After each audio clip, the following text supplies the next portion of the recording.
I broke through the carbonate, that's how I got free. Drop it back off because there's no stopping me. Postmodern player, sample-tastic, flows ekphrastic.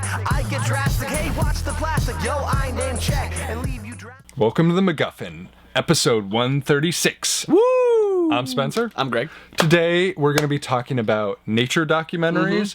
We're mostly sticking to more recent ones. Yeah. There might be some good historical ones, and if there are, write in and let us know, because we'd love to get those some publicity as well. But we're mostly talking modern nature docs. Spencer and I don't at all need many more movies put on our queue, but please feel free to give us more, because I will take we'll definitely get through them in 2014, right?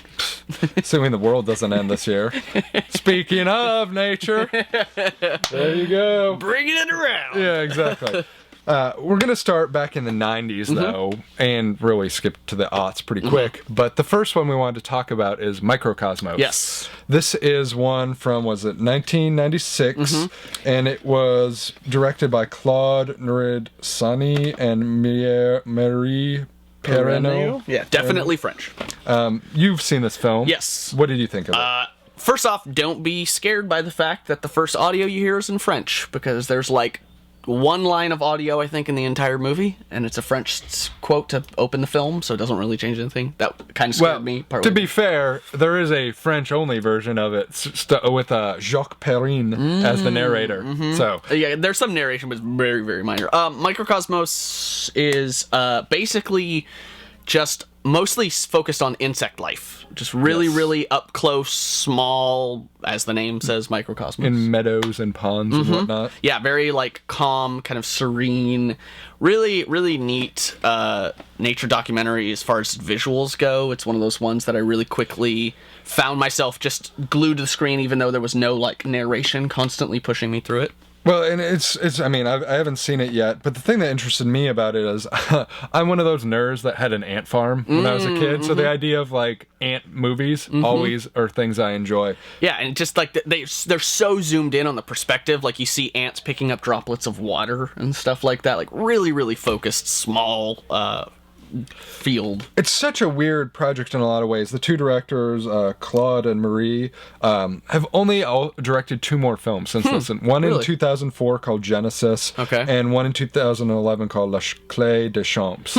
I don't know what it is. Interesting. But this one was massively successful because as we're going through like the internet looking for nature docs, it always seemed to appear on lists of best nature docs. It's clear that the aughts nature docs had to take some kind of visual cue from this, because the way it just kind of lets the images be more what spoke for things. I think this maybe like as we were getting really high quality cameras. Well, I mean, this is pre-HD, so that definitely is interesting. But also the thing that's interesting is that it won a technical grand prize at Cannes for the film. So it seemed like the two filmmakers, Claude and Marie, burst onto the scene like, I don't know, fireball since it's their first film.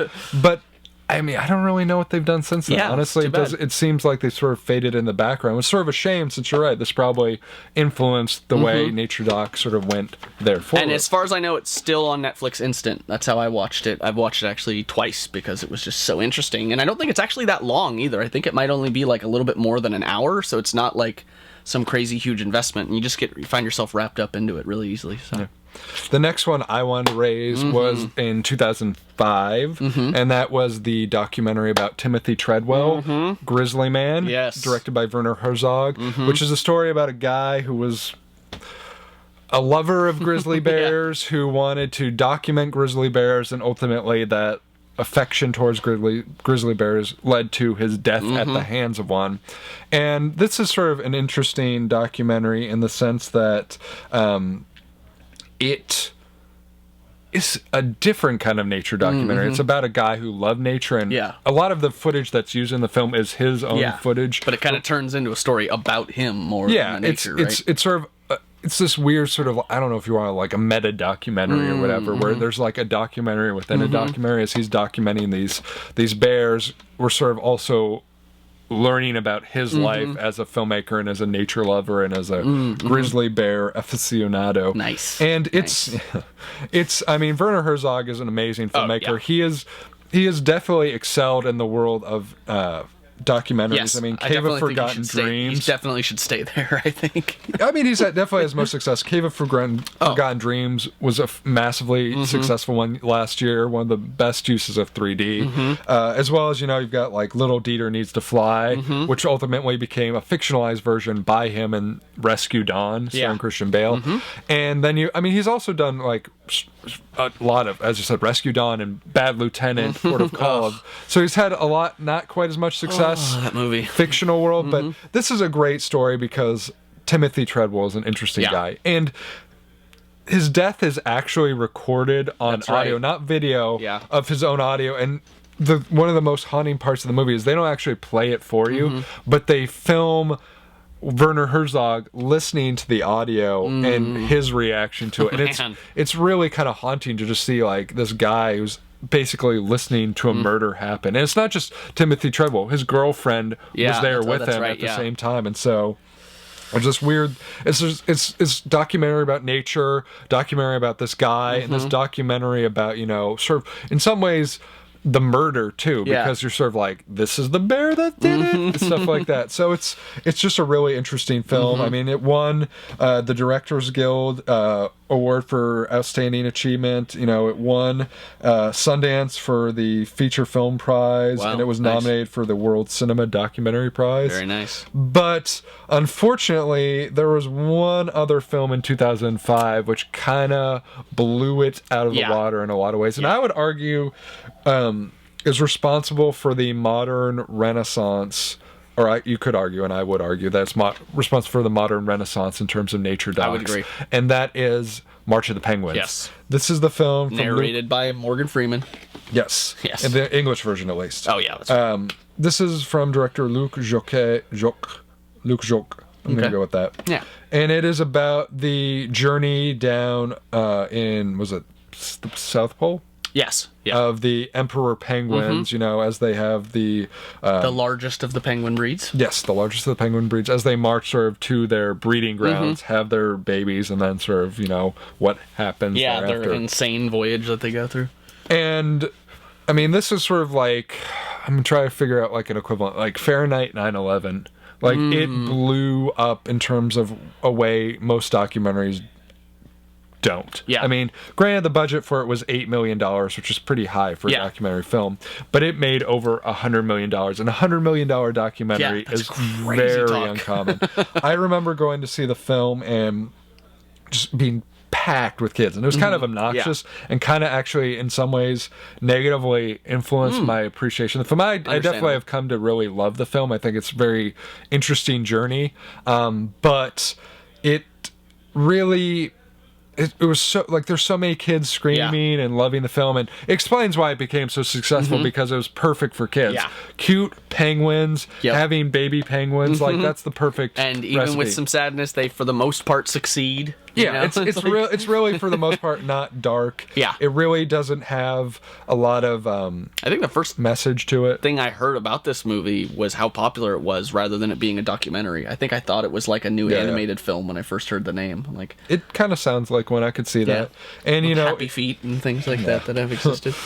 Well, it's, I mean, I definitely enjoy it. I think, it's an interesting story. I think it's perfectly narrated. I mean, Morgan Freeman is possibly the best narrator. We've talked about doing a segment about top narrators or narrators in films and stuff like that. And he has such a soothing voice and is such a soft-spoken, well-paced guy that like his cadence is good. I mean, just kind of pulled into what he's saying. And it is a very cute story. You're right, there is some darkness, but it's really hard. The darkness of all nature. So there are some that are more dark, and we'll talk to that in a little bit. But it's definitely much easier to digest for kids and stuff like that. And that's probably at least a financially smart decision. I would say probably, Another one that is a major influencer of the last, half decade, if you will, of productions in the nature doc world was Planet Earth. Yes. We talked about Microcosmos influencing these other ones. The advent of HD cameras was utilized perfectly with Planet Earth, and that changed the way, you know, television was done, the way nature docs theatrically were done. It revolutionized the way we look at video of nature. I don't remember if like how 100% accurate this was, or if this is just kind of an assumed thought, but I remember this being one of the first, if not the first, instance where they said, hey, we've got these crazy high HD IMAX-y style cameras that we use for big time movies. Why don't we use those for nature documentary? Because I think some of that same technology hadn't been ported over to some extent. That's hard to say. Okay. I mean, maybe somebody can write in at MacGuffinPodcast.com and let us know. I don't know for sure, but I remember this was definitely sort of right around the transition where HD cameras were blowing up. And HD TVs were fully becoming the norm. Becoming, yes, more readily accessible. And it was one of those things that, like, everybody saw and was just, like, jaw-dropped by the images that were being shown. Like, it was a huge step forward in terms of the way we looked at video of nature, you know, the crystal clear detail. The budget that was behind it, the amount of time and effort they put into all this stuff. I mean, this is another David Attenborough narrated thing, though the American version's narrated by Sigourney Weaver. Oh, really? So I must own the British version. There you go. Good on you for that. The one thing that I found most interesting is that, well, David Attenborough was responsible for narrating at least one version of it and writing 5 of the episodes for it. It's 11 episodes total, just to clarify. One of the guys who was the director of all the episodes and is apparently all over the place in nature docs is a guy named Alistair Fothergill. Fothergill? Who not only was he responsible for this, but he did Earth, the documentary series. He did African Cats, the Disney nature movie. And this week that we're going to be talking about, he did Chimpanzee. Those were all directed by him. So, you know, David Attenborough is a really interesting guy who has a lot of nature work on his credits. I could argue that in terms of scale of influence, Alistair Fothergill might actually be bigger. And nobody knows this guy's name. David Attenborough seems more like almost like a figurehead. It's not that he doesn't actually do work into it, but he does tons clearly, of it. like, his relation to how much of the work was done is more of a figurehead. And he's definitely done tons of stuff with, like, Nova, and he did Frozen Planet and stuff like that. But I think because nature doc directors don't phone it in from Hollywood. No. They're out there. No. And the thing that's got to be known about David Attenborough, I think the reason that he gets more recognition is because he narrates a lot of them, and so he is so associated with it because he's the one speaking it, whereas, you know, this guy, like, he's everywhere in terms of doing it, but because he's not, you know, right there in front of the camera or something, people don't know who he is. So definitely do to keep your eyes peeled on, because he's clearly all up and over the place. The other one that I wanted to note that I remember seeing right around the same time of March of the Penguins, and because I think it was largely influenced by the success of March of the Penguins, was Arctic Tale, which is directed by Adam Ravech and Sarah Robertson. Who aren't particularly well known. Sarah Robertson was a writer on Nature back in 1997 and The Living Eden in 2003. That's basically it. And Adam Ravech was a cinematographer on Earth, Planet Earth, Frozen Planet, so he's definitely been out and done there and stuff. The thing that I remember, you know, in terms of March of the Penguins and Arctic Tale was they're both sort of set in polar regions and follow animal life there. Arctic Tale, I believe, follows a seal or a sea lion. I always get those two confused. Let's see. Polar bear and a walrus. Sorry, walrus. And it follows these two families, you know, as they have babies and they're raising these babies and stuff like this. One of the interesting things is Arctic Tale takes a much more sort of, I mean, I don't remember off the top of my head when what's it called, that Al Gore movie? Inconvenient Truth? Inconvenient Truth came out, but it takes a much more sort of environmental perspective in terms of, like, what the impact of what we're doing to the environment is having on it, as they talk about, you know, these polar bears have to swim between these islands and stuff, and they're getting worse every day. It has to be, like, sometimes it's like 60 miles and stuff like that. Crazy. And it was really depressing and really bleak, and, you know, they have to deal with, you know, these predators that are attacking them and stuff, fighting to protect their babies and all that kind of stuff. Really much more dark movie than March of the Penguins. Definitely lots of cute animal footage, stuff like that. Walruses aren't quite as cute as penguins, though, I will say. The thing that stood out to me the most about this, and this is probably true of March of the Penguins and stuff like that, is that this film is set up with, these are families of animals. Okay. But if you get to the end, they actually state that this is sort of a compilation of footage of a bunch of different animals. Gotcha. So it's not just like they're following one set of animals through their journey. And, in some ways, I don't mind that because, it's still, this is the true story of a whole bunch of animals. Yeah. These aren't animals, acting. Yeah, These are their real exactly. lives. But at the same time, the way that they're manipulating truth and nature sort of makes me question the story that they're telling. Like, I want to believe, and I'm sure it's true what they're saying about the polls and whatnot like that, but the mere fact that you're manipulating information for a storytelling purpose makes me wonder what is truth and what is fiction. Especially with a documentary. That's always a really fine line to cross. And this is something that's definitely true in most documentaries. I mean, it's hard, especially when you come to like Michael Moore and stuff like that, where they're actually in the story telling it. But it's sort of one of those things where you perceive it to be one way, and then it's sort of like a little blurb at the end.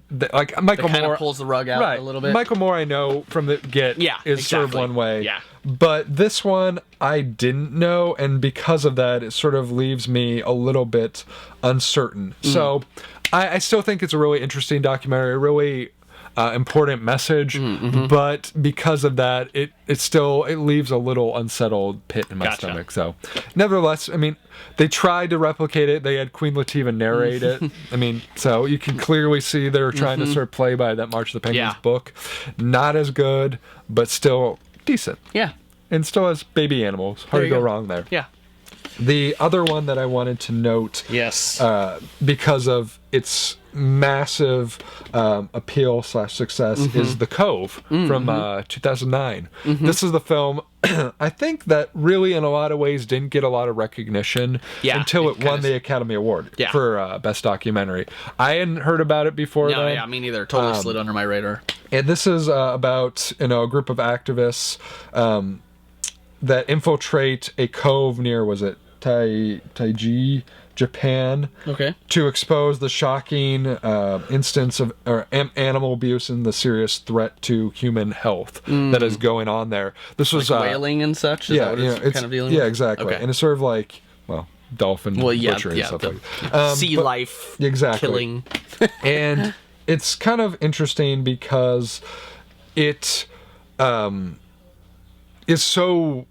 I mean, it's not a pleasant animal movie. A lot of nature animal movies are about happy animal tales. Look at this scenery. Arctic Tale being ignored. Most of them are just sort of like, this is the beauty of nature. Animals kill animals, stuff happens, but this is nature in its purest form.